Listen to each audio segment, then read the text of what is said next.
Mauvaise humeur à Paris dans le cadre de cette COP21 sur le front russo-turc. Cette fois-ci, Vladimir Poutine a refusé de rencontrer Recep Tayyip Erdogan. Malgré l'insistance du président turc, son pays va subir les sanctions économiques de Moscou après l'avion abattu. Un regain de tension au moment même où l'Union européenne et la Turquie cherchent un nouveau modus vivendi pour endiguer le flux migratoire. La Turquie va renforcer son accueil et son aide aux migrants en contrepartie d'une aide financière de l'Union européenne, de l'octroi de visas et d'une relance des négociations sur l'adhésion de la Turquie à l'Union européenne. Bonsoir Emre Gönen. Bonsoir monsieur. Vous êtes sociologue, professeur à l'université Bilgi d'Istanbul et puis avec nous également Gérard Depré. Bonsoir monsieur. Bonsoir. Vous êtes eurodéputé belge, membre du MR. Commençons peut-être avec vous, Emre Gönen. Il y a une image qui a frappé hier quand on a suivi ce sommet. C'était de voir pratiquement tous les chefs d'État européens accueillir simplement le ministre des Affaires étrangères turc. Alors tout notre respect pour le ministre des Affaires étrangères, mais quand même le président ne s'est pas déplacé. On a l'impression que la Turquie a signé quand même un coup diplomatique. Je ne sais pas si c'est vraiment un coup diplomatique, mais c'est très certainement une crise diplomatique qui a suivi la chute, la mise en indisponibilité de cet avion de chasse russe. Je crois que l'armée turque n'a pas saisi jusqu'au dernier moment que cet avion appartenait à la chasse russe, mais croyait que c'était la chasse syrienne. Et a pris l'initiative de tirer sur l'avion. Personne n'a descendu un avion russe depuis 1950, tout en faisant partie de l'OTAN. Donc ce n'est pas quelque chose d'assez aléatoire qu'on pourrait mettre dans la catégorie des faux pas diplomatiques. Ça va quand même au-delà. Et les Russes l'ont fait savoir à plus d'une fois qu'ils entendaient faire payer, entre guillemets, la dette à la Turquie.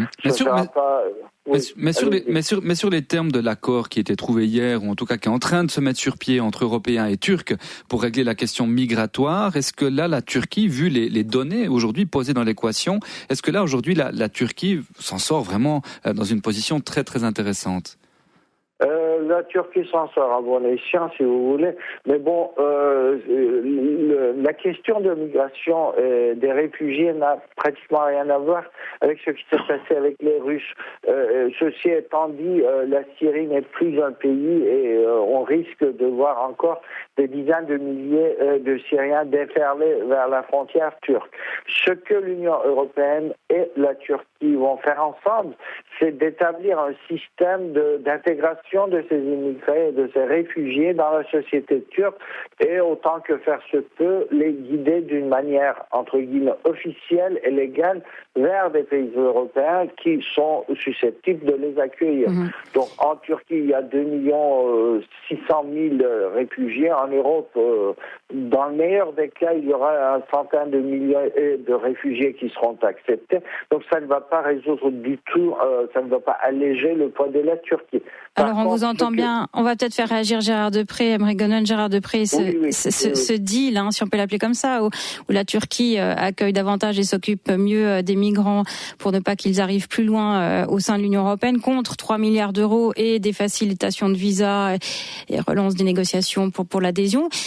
Avec quel regard vous voyez cet accord-là ? Est-ce que c'est un accord équilibré ou est-ce que la Turquie la tient l'Union européenne par le manche ? Écoutez, je sors d'une réunion de la commission compétente du Parlement européen et il n'y a pas un seul orateur qui a manifesté son soutien, un seul parlementaire européen qui a manifesté son soutien à ce qui s'est passé ce week-end.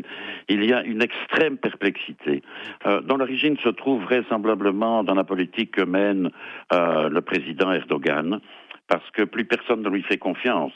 Un président qui a une frontière avec la Syrie qui est complètement poreuse, qui laisse passer des camions de fuel pour arriver sur le marché noir en Turquie, qui encourage, sinon qui laisse sortir les réfugiés par dizaines de milliers pour aller sur les îles grecques, qui bombarde les Kurdes alors que ce sont ceux qui résistent le plus à Daesh, qui met en prison des journalistes qui donnent une information sur le fait que le régime turc aurait envoyé des armes à une partie de la résistance. syrienne, tous ces éléments-là créent une formidable ambiguïté. Mais c'est le prix de la réelle politique, Gérard Depré. Quand l'Union européenne est stressée de la migration, voilà, c'est pragmatique. Je suis d'accord. Mais nous trouvons que le prix à payer est extraordinairement élevé. 3 milliards d'euros. Vous savez, dans les camps en Turquie, il y a moins de réfugiés que dans les camps au Liban ou en Jordanie. La plupart des résidents sont dans les villes turques et ne dépendent pas de l'aide turque directement. Donc nous nous posons la question de savoir pourquoi il faut 3 milliards à la Turquie alors qu'il n'y a quasiment pas d'aide qui est donnée au Liban et qui est donnée à la Jordanie. D'un autre côté, la libéralisation des visas. Il y a 1 an, la Commission a remis un rapport en disant mais tout le travail qui reste à faire pour que les Turcs soient en position de pouvoir délivrer les visas dans les conditions de sécurité que réclame Schengen. Et on voit que maintenant, ça va être fait dans le courant du mois de juillet, puis la réouverture du chapitre 17, et puis un sommet tous les 2 ans avec la Turquie.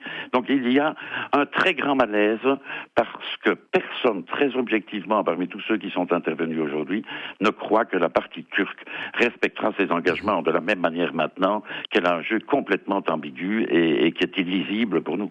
Emre Gonon, il y a un mot-clé qui a été dit par Gérard Dupré, c'est celui de la confiance. Plus personne ne fait confiance au président Erdogan, c'est ce qu'il a dit. Quelle est votre lecture ? Il y a peut-être vraiment un refus de faire confiance au président turc et au gouvernement turc. Je voudrais dire que c'est réciproque. L'Union européenne n'a tenu pratiquement aucun de ses engagements depuis 2005 et il existe une absence de confiance totale au sein de la population turque vis-à-vis de l'Union européenne. La suppression des visas n'a rien à voir avec ce qui s'est passé à Bruxelles récemment. C'était un deal qui avait été déjà fait. Il est évident que l'Union européenne, à chaque moment, si vous voulez, je voudrais dire que l'Union européenne est censée être beaucoup plus qu'une compilation d'États-nations. C'est une union, c'est censé aller beaucoup plus loin qu'un marché unique. Et à chaque fois qu'il y a une relation avec la Turquie, entre l'Union et la Turquie, il y a un État membre ou plusieurs, ou un ou deux, qui disent « Ah non, nous allons opposer notre veto parce que si, parce que cela ». Et évidemment, la Turquie n'est pas membre et n'a pas voix au chapitre. Mais cela continue depuis 1989 quand j'ai commencé à étudier les relations turco-communautaires. Donc il existe un réel politique des deux côtés depuis au moins 30 ans. Donc on peut toujours mettre tout le blâme sur la Turquie, la frontière est poreuse, aller contrôler une frontière de 900 kilomètres avec des dizaines et des centaines de milliers de gens qui arrivent sans secours. Voilà. Je suis désolé de le dire, c'est très facile de le dire à Bruxelles quand on voit 50 types arriver. Et c'est un peu moins facile en Turquie. Alors, on va faire réagir Gérard Depré.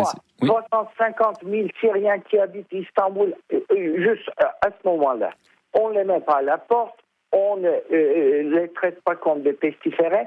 C'est pas de l'argent, c'est un système qui va permettre à ces gens-là de vivre une vie normale dans un pays étranger. Voilà ce qui se passe avec les 3 soi-disant milliards de l'Union européenne. Alors, Gérard Depré, c'est quand même assez frappant. On voit finalement les deux partenaires pratiquement dos à dos. Vous nous dites on n'a pas confiance à la Turquie nous dit on n'a pas confiance à l'Union européenne. Je n'ai pas dit pas confiance à la Turquie. Au président Erdogan. Voilà. Et dans la politique qu'il mène. Donc il faut être très clair. Cela dit, il y a une défiance européenne vis-à-vis de la Turquie, il y a une défiance turque vis-à-vis de l'Union européenne. Où va-t-on ? Mais écoutez, jusqu'à présent, il faut quand même être de bon compte. Il y a une méfiance réciproque, mais remarquez quand même que jusqu'à présent, la Turquie bénéficie de pas mal de choses du côté de l'Union européenne. Nous payons chaque année dans le cadre de ce que l'on appelle les traités de préadhésion. Donc il y a un flux d'argent qui part de l'Union européenne vers la Turquie. C'est une réalité et maintenant nous sommes également prêts à aider la Turquie en ce qui concerne les réfugiés. 2, quand on nous fait le reproche de dire que nous ne voulons pas l'entrée de la Turquie dans l'Union européenne, mais les États membres, si à un certain moment le problème se pose de savoir si la Turquie peut devenir membre de l'Union européenne, les traités européens disent que chaque État européen va devoir le ratifier. C'est une règle qu'on a appliquée à tous les États. Donc, du côté turc, on ne peut pas reprocher le fait qu'un certain nombre d'États disent maintenant, les amis, s'il vous plaît, il y a encore tellement de choses à faire chez vous que le problème ne se pose pas. Quand on voit les derniers événements, que 2 journalistes viennent d'être mis en prison et être condamnés parce qu'ils ont diffusé certaines informations, que l'on voit la manière dont sont traités certains avocats, l'exécution qui vient d'avoir lieu contre un bâtonnier. On se dit quand on sait ce qui se passe dans les commissariats de police et dans les prisons, on se dit, mais cet État n'est pas prêt, il n'est pas mûr pour l'instant. Il ne vérifie pas les critères qui sont des critères de base pour appartenir à l'Union européenne qui est basée sur le droit, sur la différence des pouvoirs et sur le respect des personnes. Voilà. Donc, ce n'est pas de la mauvaise volonté de notre part, c'est la constatation, et c'est en particulier depuis que M. Erdogan est président, que les affaires ne vont pas bien. Gérard Deprez, Emre Egonen, merci beaucoup d'avoir été avec nous quelques instants ce soir. C'est un débat important qu'on va continuer ces prochaines semaines. C'est clair, surtout qu'on voit que les fronts sont très marqués. Merci beaucoup d'avoir été avec nous, messieurs. Emre Egonen, sociologue, professeur à l'Université d'Istanbul, et puis Gérard Deprez, eurodéputé belge, membre du mouvement réformateur. Bonsoir, messieurs.